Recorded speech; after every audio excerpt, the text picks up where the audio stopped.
All right, everyone. The second half. I wasn't going to bore y'all with me sitting here and heating up and trying to get through these valves or these jets on the bottom of this bowl. But in the bottom, let me see if I can get it to where y'all can see.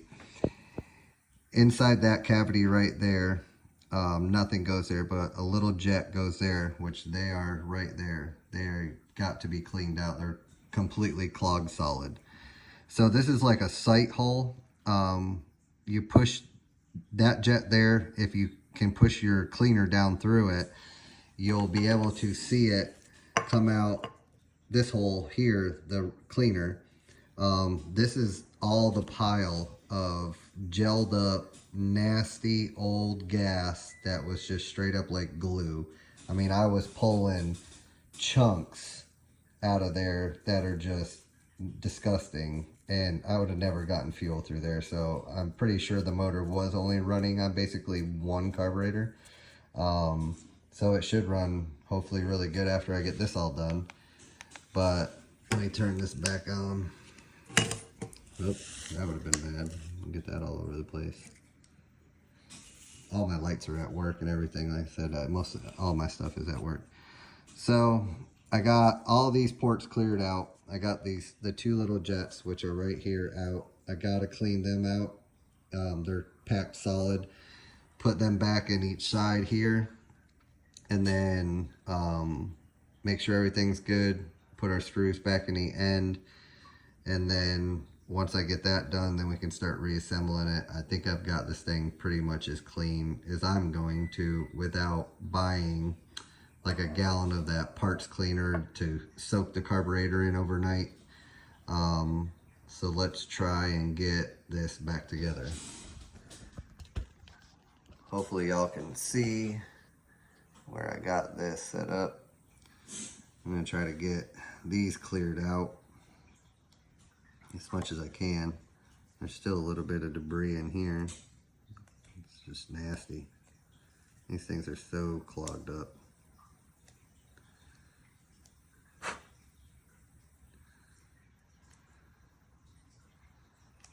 Yeah, it's so gummed up. These are ridiculous. I don't understand how this, I don't even understand honestly how it ran. It had to be solely running off that top carburetor, or off that bottom carburetor, because that one was nowhere near as bad as this one, not even close.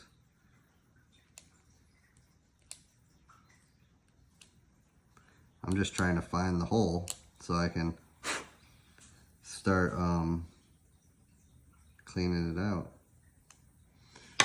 All right, so let's see if we can get, yeah, none of them are gonna push down through there.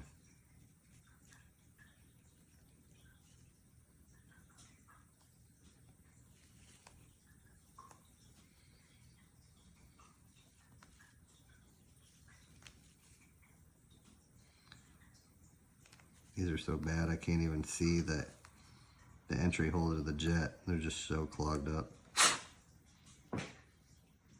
These are horrible. Absolutely horrible. Where'd my wire go? Always losing stuff.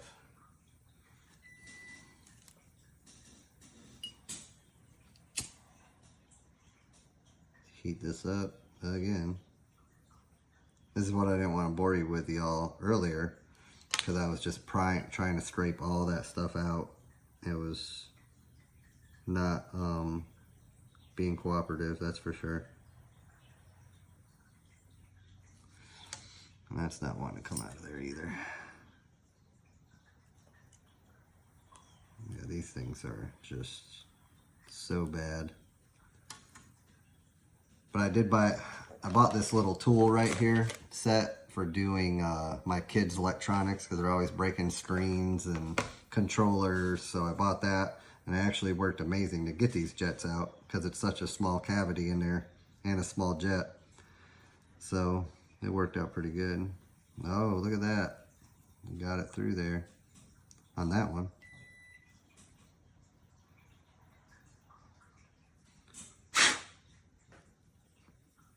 We can see through that one.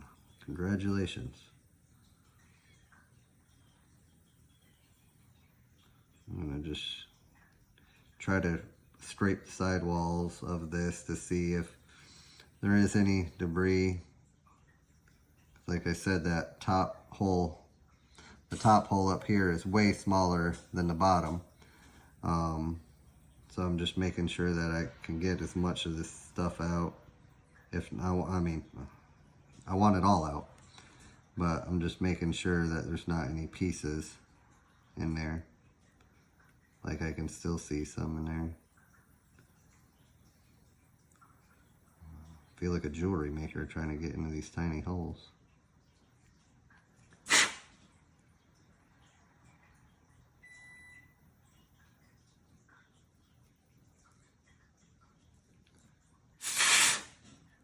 I really miss my air.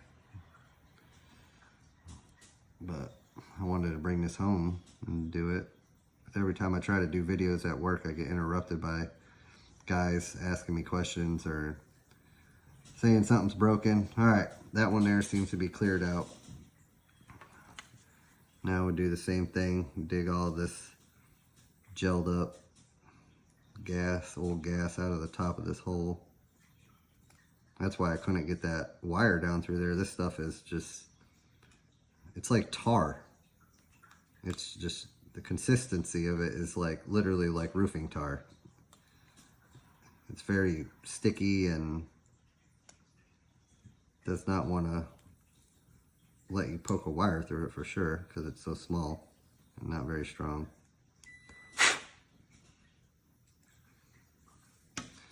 Alright, let's try this again. Oh, look at that.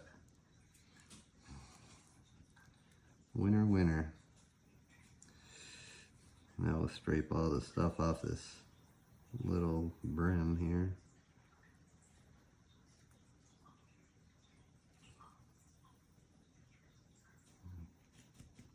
Yeah, with all the stuff I pulled out of this, you'd think this thing will run like $1 million.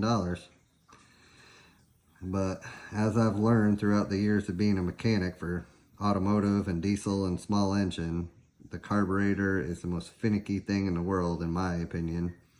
Like one little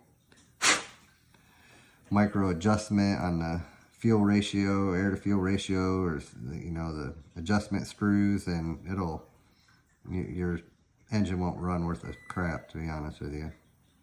It's just some of these guys that I've talked to throughout the years, especially these older guys that race cars and are carbureted guys and nitrous guys.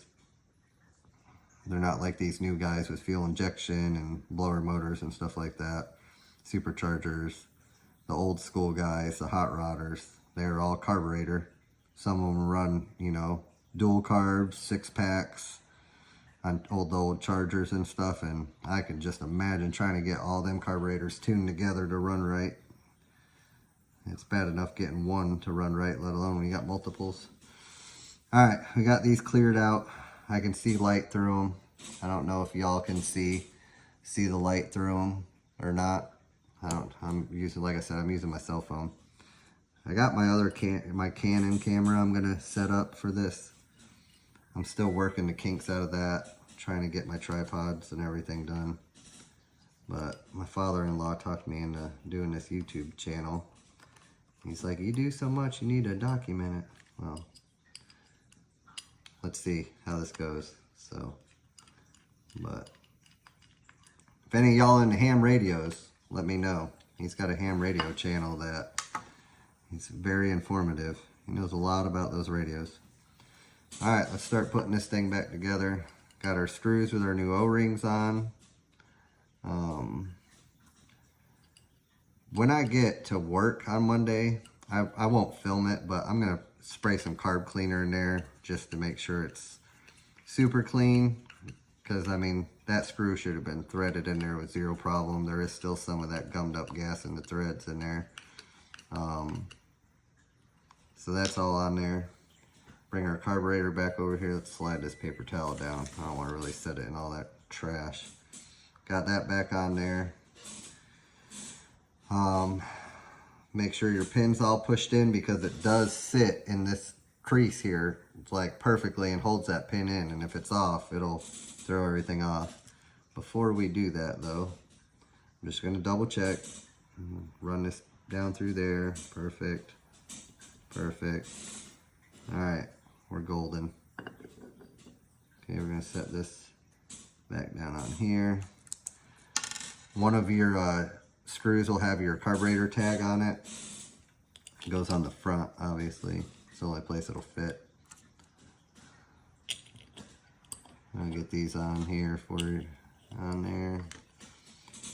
You don't want to over tighten these. I usually crisscross. I mean, like I said, from being an automotive mechanic, you don't ever just go in a circle and tighten them up around. You always want to distribute the force going down so you don't pinch gaskets or warp something. I guess we don't really need that right now anymore. I'm not trying to look down in those cavities. So I'll just snug it up,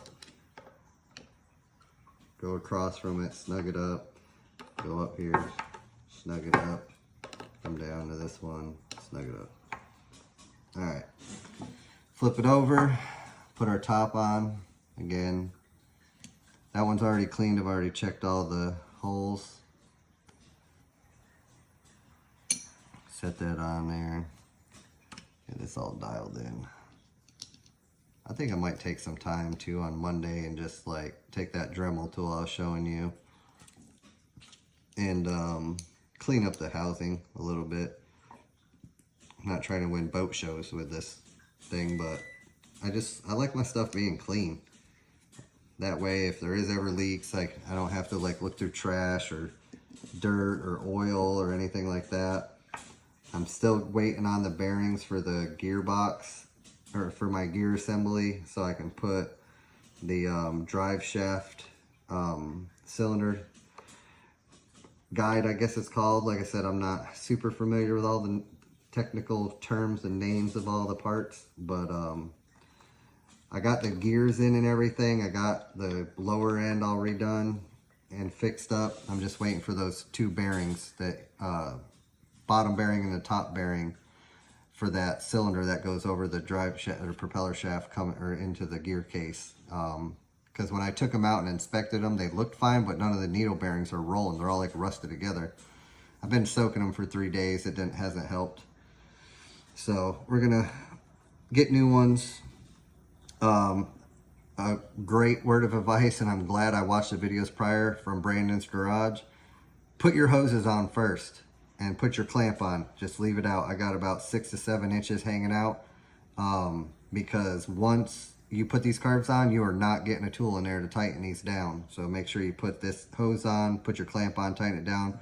My clamps are at work, so I will put a clamp on there prior to installing this, and then I'll clean off my face surface before I put my gasket on. And I'm also using some of the gasket sealant liquid.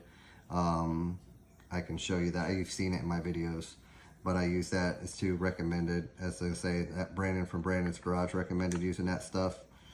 I believe what he says. Like, he's got tons and tons of videos. He's very informative. He takes his time. He explains stuff very well. So this carburetor should be ready to go. Like I said, my other one's already mounted and on. I'm going to clean up the housing a little bit, spray it all down with carb cleaner, make sure all my ports are good, blow air through it, make sure everything's good before I actually put it on the motor. I don't want to suck any of this into the motor. But other than that, guys, I appreciate you watching, bearing with me as well. I'm learning, and I'm trying to teach people little helpful hints and stuff that I find that help me, because I don't have a lot of these boat specialty tools, like the long needle nose or the long snap ring pliers to get the 2 snap rings out of the bottom of your gear case. I don't have those. I don't do a lot of boats. I don't need them. So I have a long pair of needle nose. I was able to get both of my snap rings out of there with those needle nose. Was it as easy as, you know, having the correct tool? No. It did take me about 15-20 minutes to get both of them out. I was able to get them out, get everything out, and put back together and cleaned up. However, if you got the money and you want to buy those specialty tools that you may use once in your lifetime, feel free. I will probably end up buying the tool though for the floats, because like now that I have my boat, my father-in-law has his boat. He's been having some issues with his losing prime and just acting real funny on the lake lately. So we're gonna try to get his taken care of over the winter time, get that dialed in, and so he has no more issues. Don't need him getting stranded out on the lake, especially when he goes out, if he goes out by himself. But stay tuned for those videos as well. But other than that, thank you all for watching. Like and subscribe.